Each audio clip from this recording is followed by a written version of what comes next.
नमस्कार, city Varanasi live में आप सभी का स्वागत है। मैं हूं अमित मिश्रा। आइए देखते हैं आज के समाचार। शारदीय नवरात्र के तीसरे दिन मां चंद्रघंटा के दरबार में दर्शन पूजन के लिए भक्तों की भारी भीड़ उमड़ पड़ी। शारदीय नवरात्रि के तीसरे दिन मां चंद्रघंटा के दर्शन पूजन के लिए मंदिरों में भक्तों की भारी भीड़ उमड़ पड़ी। मां के स्वरूप के दर्शन से सभी कष्ट दूर होने की मान्यता है। भोर से ही चौक स्थित माता चंद्रघंटा के मंदिर के बाहर भक्तों की लंबी कतारें देखी गईं, जो हाथों में नारियल, चुनरी और माला लेकर मां के दर्शन के लिए इंतजार कर रहे थे। जैसे ही भक्तों को मां के दर्शन हुए, जय माता दी के जयकारों से मंदिर परिसर गूंज उठा। मां चंद्रघंटा को देवी दुर्गा का तीसरा स्वरूप माना जाता है। शास्त्रों के अनुसार जब असुरों के बढ़ते अत्याचार से देवता त्रस्त हो गए थे, तब मां चंद्रघंटा ने अवतार लिया और असुरों का संहार कर देवताओं के संकट को दूर किया। मां के गले में चंद्रमा के आकार का घंटा विराजमान है, जिसकी ध्वनि से असुरों का हृदय कांप उठता था, इसलिए इन्हें चंद्रघंटा कहा जाता है। मां चंद्रघंटा का स्वरूप स्वर्ण के समान चमकीला है। इनके 10 हाथों में खड्ग, बाण और अन्य शस्त्र अस्त्र शोभायमान है। इनका वाहन सिंह है और इनकी मुद्रा सदा युद्ध के लिए तत्पर रहती है। शास्त्रों में कहा गया है कि मां के इस रूप के दर्शन से कई जन्मों के पापों से मुक्ति मिलती है। इनकी घंटे की भयानक चंड ध्वनि से राक्षस, दानव और दैत्य थर थर कांपते हैं। भक्तों का कहना था कि मां चंद्रघंटा के दर्शन से उनके जीवन के सारे कष्ट दूर हो जाते हैं और मन को अपार शांति मिलती है। मंदिर में भक्तों ने मां के सामने माथा टेका और जयकारों के साथ अपनी श्रद्धा अर्पित की। कई भक्तों ने बताया कि मां चंद्रघंटा की कृपा से उनके जीवन में सकारात्मक बदलाव आए हैं। आज नवरात्र का तीसरा दिन है। आज भगवती चंद्रघंटा देवी के दर्शन पूजन का विधान है। प्रथम शैलपुत्री, द्वितीय ब्रह्मचारिणी, तृतीय चंद्रघंटा। हम आपको चंद्रघंटा देवी के स्वरूप के बारे में बताया था। इनका स्वरूप स्वर्ण के समान चमकीला है और इनके मस्तक पर अर्धचंद्र सुशोभित है। उनके 10 भुजाओं में अस्त्र, शस्त्र व घंटियां हैं। देवी चंद्रघंटा असुर दैत्यों का संहार अपने घंटे की नाद यानी घंटे की ध्वनि मात्र से ही करती है। और काशी के लोगों की विशेष मान्यता यह है कि यहाँ जब भी किसी के प्राण निकलते हैं, जब व्यक्ति का अंतिम समय रहता है, तो माता चंद्रघंटा उनके कंठ में विराज कर अपने घंटे की ध्वनि से उनको मोक्ष प्रदान करवाती है। नगर आयुक्त अक्षत वर्मा की अध्यक्षता में बुधवार को नगर निगम सभागार में टाउन वेंडिंग कमेटी की बैठक हुई। बुधवार को नगर निगम वाराणसी सभागार में टाउन वेंडिंग कमेटी की बैठक नगर आयुक्त अक्षत वर्मा की अध्यक्षता में संपन्न हुई। नगर आयुक्त अक्षत वर्मा ने सर्वसम्मति से टाउन वेंडिंग कमेटी के पास हुए 27 वेंडिंग जोनों के स्ट्रीट वेंडर्स का तत्काल सर्वे, मार्किंग व धारण क्षमता निर्धारित कर अगली निर्धारण तिथि 10 अक्टूबर 2025 टाउन वेंडिंग कमेटी की बैठक में प्रस्तुत करने का निर्देश संबंधित विभाग को दिया। 27 वेंडिंग जोन जो इस प्रकार है: Sarnath zone 8, Bhelupur zone 5, Varunapar zone 5, कोतवाली zone 3, Ramnagar zone 2, Dashashwamedh zone 2, ऋषि मांडवी जोन 2, आदमपुर जोन 0, कुल संख्या 27 एवं 4 नॉन वेंडिंग जोन भी घोषित किए गए हैं। राष्ट्रीय फेरी पटरी ठेला व्यवसायी के संगठन महासचिव अभिषेक निगम ने घोषित 27 वेंडिंग जोन व 4 नॉन वेंडिंग जोन को नगर निगम वाराणसी व जिला प्रशासन की सकारात्मक पहल बताया। आगामी दुर्गा पूजा, दीपावली, देव दीपावली, छठ पूजा तक किसी फेरी पटरी ठेला व्यवसायी पर अतिक्रमण हटाओ अभियान व पुलिस अभियान पर तत्काल रोक लगाने की मांग की, जिसमें प्रधानमंत्री नरेंद्र मोदी द्वारा दिए गए नारे वोकल फॉर लोकल के सपने को साकार किया जा सके। बैठक में प्रमुख रूप से पार्षद प्रवीण राय, पार्षद मदन मोहन दुबे, रजनीश कनौजिया, अनिल कुमार, रंजना गौड़, धर्म कीर्ति शर्मा, अभिषेक निगम, अस्पताली सोनकर, प्रेमचंद पांडे, जावेद खान, शीला देवी, पूजा राम लखियानी, केवला देवी, परियोजना अधिकारी निधि वाजपेयी, अपर नगर आयुक्त, जोनल अधिकारी, ट्रैफिक पुलिस, विकास प्राधिकरण एवं अन्य विभाग के पदाधिकारीगण उपस्थित थे। सबसे पहले तो मैं उत्तर प्रदेश सरकार के यशस्वी मुख्यमंत्री योगी आदित्यनाथ जी का धन्यवाद करना चाहूँगा, जिनके निर्देशन में नगर निगम वाराणसी ने एक सकारात्मक पहल की है। और नगर आयुक्त महोदय का चूँकि स्ट्रीट वेंडिंग कमेटी के चेयरपर्सन होने के नाते एक नैतिक जिम्मेदारियों के साथ साथ उन्होंने अपने कर्तव्यों का भी एक कह लीजिए एक सकारात्मक दृष्टि से एक रोल अदा किया, जिसमें शहर के हमारे 27 वेंडिंग जोन सर्वसम्मति से उसमें मैं पुलिस का और सभी विभागीय जितने अधिकारी थे उन सभी लोगों की सहमति बनी। हमारे 27 वेंडिंग जोन पहले चरण में निर्धारित हो पाए। अब उन 27 वेंडिंग जोन में हमारे प्रमुख मुद्दे थे, जैसे हमारे नाइट मार्केट से विस्थापित जो पटरी व्यापारी हैं उनके लिए उन्होंने अभी तत्काल प्रभाव से आदेशित कर दिया कि जोनल ऑफिसर्स जाके वहाँ पे जगह का चयन कर लें और जिस भी तरीके से ये संगठन कहता है और संगठन की जो मांग है उस पे वहाँ क्रमबद्ध तरीके से उनको खड़ा कराने के लिए उन्होंने निर्देश किया। देखिए, आज टाउन वेंडिंग कमेटी की जो है बैठक थी और इसमें चूँकि इसकी बैठक की तैयारी के लिए पुलिस के साथ हम लोग ने पहले ही जो है समिति के सदस्यों ने, जोनल अधिकारी और मैंने एक बैठक कर ली थी। तो आज 27 वेंडिंग जोन शहर में जो टाउन वेंडिंग एक्ट है हमारा, और उसकी नियमावली जो 2017 की, उसके अनुसार जो है हम लोगों ने मतलब विधिवत और लीगल तरीके से 27 वेंडिंग जोन इस वाराणसी नगर निगम क्षेत्र में घोषित कराई हैं और उसमें सभी पथ विक्रेता समिति के सदस्य भी थे आज की बैठक में, पुलिस से भी थे, जोनल ऑफिसर्स थे हमारे, पीओ डूडा जो हैं उनकी जो है इन्होंने इस बैठक को आयोजित करवाया और बहुत अच्छा एक इस माहौल रहा और पूरा विधिवत चर्चा हुई। हम लोगों ने पूरे जोन का जितना एरिया है वो भी सब प्रस्तुत किया कि कितने एरिया में किस रोड पे कहाँ पे लगेंगे और ये बहुत खुशी की बात है शहर के लिए कि ये सारी वेंडिंग जोन अब लीगली जो है रिकॉग्नाइज हो जाएंगी और जो हमारे पथ विक्रेता है उनको एक जो है जो उनका अधिकार है वो उनको विधिक तरीके से प्राप्त हो जाएगा। और कुछ हम लोगों ने नॉन वेंडिंग जोन भी घोषित कराई हैं, ये भी जो है बहुत महत्वपूर्ण कदम है। पूरा ये मैदागिन से लेके जो आपका विश्वेश्वरगंज से होते हुए मछोदरी का जो मार्ग है, जो मेन मंदिर जाने का मार्ग है, जहाँ पे प्राय ठेले वगैरह लग जाते हैं और ऑलरेडी कंजेस्टेड रोड है तो बहुत कंजेशन होता है, इसको नॉन वेंडिंग जोन घोषित किया गया और इसके अल्टरनेटिव जो ऑप्शन है वो हमने इनसे 50 मीटर की दूरी पे ही दिए हैं, तो ये सारे वेंडर वहाँ शिफ्ट होंगे और ये पूरी रोड खाली होगी, तो ये बहुत ऐतिहासिक कदम है। दशाश्वमेध घाट पर बुधवार की सुबह गंगा नदी में एक वृद्ध महिला का तैरता हुआ शव दिखाई देने से अफरा तफरी मच गई। दशाश्वमेध घाट पर उस समय अफरा तफरी मच गई जब बुधवार सुबह गंगा नदी में एक वृद्ध महिला का शव तैरता हुआ दिखाई दिया। स्थानीय लोगों ने तुरंत इसकी जानकारी पुलिस को दी, जिसके बाद टीम मौके पर पहुंची और शव को बाहर निकलवाया। पुलिस के अनुसार मृतका की उम्र लगभग 70 से 75 वर्ष आंकी जा रही है। महिला ने साड़ी पहन रखी थी जो पानी से भीगने से गंदी और जगह जगह फटी हुई दिखाई दे रही थी। प्राथमिक जांच में अंदेशा है कि शव कई घंटे पुराना है और संभव है कि यह किसी अन्य स्थान से बहते हुए दशाश्वमेध घाट तक पहुंचा हो। पुलिस अधिकारियों ने आसपास मौजूद नाविकों लोगों से पूछताछ की, लेकिन कोई भी महिला की पहचान नहीं कर सका। फिलहाल शव को सुरक्षित स्थान पर रखा गया है और पहचान की कोशिश जारी है। पास के थानों को सूचना भेज दी गई है ताकि यदि किसी वृद्ध महिला की गुमशुदगी दर्ज हो तो इस मामले में उसे जोड़ा जा सके। सुबह आज घाट लगाया गया तो एक लवारिस लाश थी जो उतराई हुई घर मिली, तो प्रशासन को सूचना दी गई, वही प्रशासन आके उसे ले गई। कितने वर्ष की महिला रही? कम से कम 70+। गोल्डन स्पोर्टिंग क्लब के अधिकारियों एवं प्रशासनिक पदाधिकारियों के साथ बुधवार को एक बैठक हुई। क्लब में बुधवार शाम 5 बजे पूजा से संबंधित अधिकारी वरिष्ठ पदाधिकारी गणों के साथ एक बैठक हुआ, जिसमें नगर निगम, बिजली विभाग, पुलिस विभाग इत्यादि लोगों ने पूजा से संबंधित कठिनाइयों के ऊपर वार्तालाप किया, जिसमें मुख्य रूप से क्लब के अध्यक्ष विश्वजीत शास्त्री, लालूदा, पार्षद चंद्रनाथ मुखर्जी, विजय द्विवेदी, अमर बोस, राजू पाल, कानाई चंद्र तालापात्रो उपस्थित थे। नगर निगम से जोनल अधिकारी मृत्युंजय मिश्रा, दशाश्वमेध कोतवाली से दयाशंकर सिंह, सुनील गुप्ता, देवनाथपुरा चौकी इंचार्ज विजय चौधरी के साथ ही मदनपुरा चौकी इंचार्ज विशाल सिंह भी उपस्थित थे।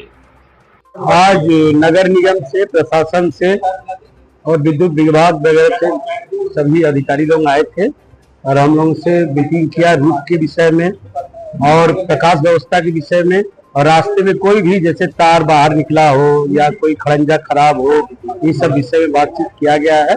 उन्होंने आश्वासन दिया कि रास्ता वगैरह सही कर दिया। विसर्जन में क्या बात है? आज जैसा कि आप सभी लोगों को ज्ञात है कि शारदीय नवरात्रि की शुरुआत हो गई है, उस उपलक्ष्य में हमारी दुर्गा समितियां हैं, प्रशासन के साथ, नगर निगम के साथ एक कोऑर्डिनेशन मीटिंग की है, जिसमें से कुछ जानकारी का आदान प्रदान हुआ है। साथ ही साथ उनकी तरफ से जो भी कुछ समस्याएं हैं उसको सुना गया है और ये उनको विश्वास दिलाया जाता है कि जल्दी उनकी समस्याएं दूर कर दी जाएगी, जिससे वो नवरात्रि अच्छे से धूमधाम से मना सकेगी।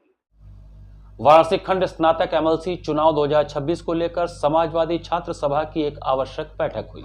वाराणसी खंड स्नातक एमएलसी चुनाव 2026 को लेकर समाजवादी छात्र सभा की आवश्यक बैठक चुरामनपुर मुड़ैला स्थित एक बैंक्वेट हॉल में आयोजित किया गया। बैठक में क्रांतिकारी छात्र सभा के प्रदेश अध्यक्ष विनीत कुशवाहा एवं एमएलसी आशुतोष सिन्हा मुख्य अतिथि के रूप में उपस्थित रहे। बैठक में आगामी चुनाव की तैयारियों, संगठन की मजबूती तथा पीडीए विचारधारा को जन जन तक पहुंचाने पर चर्चा हुई। प्रदेश अध्यक्ष विनीत कुशवाहा ने कहा कि युवाओं के हक और अधिकार लगातार छीने जा रहे हैं। योगी सरकार ने छात्र संघ चुनाव पर रोक लगाकर युवाओं की आवाज दबाने का कार्य किया है। गरीब और सामान्य वर्ग के छात्रों को अवसरों से वंचित करने की साजिश हो रही है। उन्होंने आह्वान किया कि छात्र सभा के सभी कार्यकर्ता संकल्प लें कि आगामी स्नातक एमएलसी चुनाव में एकजुट होकर कार्य करेंगे। अधिक से अधिक नामांकन में मतदाता जोड़े जाएंगे तथा लोकतांत्रिक अधिकारों की लड़ाई को मजबूत बनाया जाएगा। कार्यक्रम में प्रमुख रूप से रितेश पटेल प्रदेश महासचिव, अजीत यादव प्रदेश उपाध्यक्ष, विमलेश यादव प्रदेश उपाध्यक्ष, अवनीश यादव प्रदेश उपाध्यक्ष, शशांक यादव प्रदेश उपाध्यक्ष, अनिल यादव महामंत्री काशी विद्यापीठ, आयुष यादव महानगर अध्यक्ष, अमरनाथ यादव प्रदेश सचिव, संजय यादव प्रदेश सचिव महानगर, श्याम अचल जिला अध्यक्ष मिर्जापुर, पंकज कुशवाहा जिला अध्यक्ष गाजीपुर, बाबूलाल जिला अध्यक्ष चंदौली, परवीन सिंह जिला अध्यक्ष बलिया, अभिषेक मिश्रा जिला अध्यक्ष युवजन सभा जिला अध्यक्ष वाराणसी, दिलीप प्रजापति जिलाध्यक्ष जौनपुर, पवन पटेल जिलाध्यक्ष सोनभद्र आदि उपस्थित रहे। देखिए, आज हमारे पार्टी के समाजवादी छात्र सभा के प्रदेश के बहुत ही शानदार अध्यक्ष आदरणीय विनीत कुशवाहा जी के द्वारा एक बैठक का आयोजन किया गया है। इसमें हमारे समाजवादी छात्र सभा के प्रदेश के सारे पदाधिकारी और जिले के, हमारे आठों जिले के पदाधिकारी आए हैं और हम लोग समीक्षा कर रहे हैं कि आने वाले समय में हर चुनाव में, चाहे वो जिला पंचायत, जिला परिषद के चुनाव हों, MLC के चुनाव हों या आने वाले विधानसभा के चुनाव हों, किस तरह से हम लोग आने वाले समय में भारतीय जनता पार्टी का मुकाबला करें, उनको हराने का काम करें, इसकी तैयारी हम लोग आज कर रहे हैं। Centre for Sanatan research centre पहुंचे पूर्व सांसद एवं राष्ट्रीय प्रवक्ता डॉक्टर विजय सोनकर शास्त्री का जन्मदिन हर्षोल्लास के साथ मनाया गया। बुधवार को वाराणसी के सोनिया चौकी क्षेत्र स्थित centre for Sanatan research centre पहुंचे पूर्व सांसद एवं राष्ट्रीय प्रवक्ता डॉक्टर विजय सोनकर शास्त्री का जन्मदिन बड़े ही हर्षोल्लास के साथ मनाया गया। वहीं इस दौरान श्री राम द्विवेदी ने बुके और कृष्णकांत द्विवेदी ने अंगवस्त्रम व गणेश द्विवेदी ने बाबा विश्वनाथ जी की स्मृति चिन्ह भेंट कर उनको बधाई दी। वहीं वाराणसी व्यापार मंडल के अध्यक्ष सुनीता सोनी ने बुके भेंट कर उनको बधाई दी। वहां मौजूद लोगों ने पूर्व सांसद को भी ढेर सारी बधाइयां दी। इस दौरान मीडिया से बातचीत करते हुए पूर्व सांसद एवं राष्ट्रीय प्रवक्ता डॉक्टर विजय सोनकर शास्त्री ने कहा कि मैं तो जन्मदिन इस तरह से नहीं मनाता। आज तक मैंने अपने जन्मदिन पर एक भी फूलों का हार अपने गले में नहीं पहना, नहीं मैंने कभी कोई फॉर्मेलिटी की है। लेकिन यहाँ हमारे छोटे भाई समान जो युवा शक्ति खड़ी है, उनके अनुरोध को मैं टाल नहीं सकता। यहाँ इनके बीच आकर मुझे अच्छा लग रहा है। देखिए, मैं तो जन्मदिन उस तरह से मनाता नहीं। आज तक मैंने कभी एक भी फूलों का हार गले में नहीं पहना है, ना ही मैंने कभी कोई अपने इस प्रकार का फॉर्मेलिटी किया है कि हम लोग कोई ऐसा प्रोग्राम करें, अभिनंदन और जन्मदिन का उत्सव। लेकिन ये हमारे छोटे भाई समान यहाँ जो युवा शक्ति खड़ी है, इनके अनुरोध को मैं टाल नहीं सकता, क्योंकि इन्हीं के बीच में तो हम लोग पले हैं, बड़े हैं और अब देश का नेतृत्व कर रहे हैं। ऐसे में ज़रूर यहाँ हम आए हैं और आज मेरा जन्मदिन है और मुझे अच्छा लग रहा है अपनों के बीच में आकर के। भारत अध्ययन केंद्र काशी हिंदू विश्वविद्यालय की ओर से स्त्री विमर्श पर विशेष व्याख्यान का आयोजन किया गया। काशी हिंदू विश्वविद्यालय के भारत अध्ययन केंद्र की ओर से स्त्री विमर्श पर विशेष व्याख्यान का आयोजन किया गया, जिसमें मुख्य अतिथि के तौर पर भारतीय प्रौद्योगिकी संस्थान कानपुर से नचिकेता तिवारी रहे। संस्कृत विभाग के प्रोफेसर और विभागाध्यक्ष सदाशिव कुमार द्विवेदी ने बताया कि भारत अध्ययन केंद्र में शारदीय नवरात्रि के उपलक्ष्य में स्त्री विमर्श पर आज के विशिष्ट व्याख्यान का आयोजन किया गया है। स्त्री विमर्श की जो विचारणीय धारा वेदों में, पुराणों में एवं पर्वतीय साहित्य में उपलब्ध है और किस प्रकार से भारतीय परंपरा में स्त्री को महान तत्व के रूप में प्रस्तुत किया गया है, इस पर विचार करने के लिए इस गोष्ठी का आयोजन किया गया है। भारत अध्ययन केंद्र में शारदीय नवरात्र के उपलक्ष्य में स्त्री विमर्श पर आज एक विशिष्ट व्याख्यान भारतीय प्रौद्योगिकी संस्थान कानपुर से आए आचार्य नचिकेता तिवारी जी का आयोजित किया गया है। स्त्री विमर्श की जो भारतीय अवधारणा वेदों में, पुराणों में तथा पर्वतीय साहित्य में उपलब्ध है और किस प्रकार से भारतीय परंपरा में स्त्री को एक महान तत्व के रूप में प्रस्तुत किया गया है, इस पर विचार करने के लिए यह गोष्ठी आयोजित की गई है। दीपावली एवं करवा चौथ के अवसर पर सामाजिक संस्था जश्न फैशन लाइफस्टाइल द्वारा मेले का आयोजन किया गया। वाराणसी सामाजिक संस्था जश्न फैशन लाइफस्टाइल द्वारा महबूबगंज स्थित शुभम लॉन में दीपावली एवं करवा चौथ के अवसर पर मेले का आयोजन किया गया। मुख्य अतिथि उमा बजाज, उषा केजरीवाल, पूजा मदोक, शालिनी मेहरा, मीना त्रिवेदी, शांति रुंगटा, डॉक्टर शालिनी टंडन संयुक्त रूप से मेले का आयोजन का शुभारंभ दीप प्रज्वलित करके किया। मेले के कार्यक्रम की संयोजक नीतू मुरारका, साक्षी कपूर, नैन्सी बत्रा ने संयुक्त रूप से बताया कि संस्था द्वारा यह मेला का 13वां वर्ष है। मेले का आयोजन में दिवाली एवं करवा चौथ के अवसर पर महिला सशक्तिकरण और स्वरोजगार को बढ़ावा देने के लिए जश्न मेले का आयोजन किया गया, जिसमें जश्न फैशन लाइफस्टाइल मेले में लगभग 70 स्टॉल लगाए गए। देश के अलग अलग शहरों जैसे जयपुर, कोलकाता, नई दिल्ली, कानपुर, प्रयागराज, लखनऊ, भदोही, अमृतसर इत्यादि शहरों से विभिन्न प्रकार के स्टॉल लगाए गए हैं, जिसमें दिवाली, करवा चौथ को केंद्रित करने के लिए readymade garments, art jewellery, furniture, house hold products, homemade real diamond jewellery एवं सिल्वर ज्वेलरी विशेष आकर्षण का केंद्र रहे। मेले में खरीदारी करने के लिए महिलाओं की काफ़ी भीड़ थी। घरेलू उपयोग की वस्तुओं का संकलन मिलना अद्भुत है। विभिन्न प्रकार के खाने के स्टॉल बरबस ही लोगों को अपनी ओर आकर्षित कर रहे थे।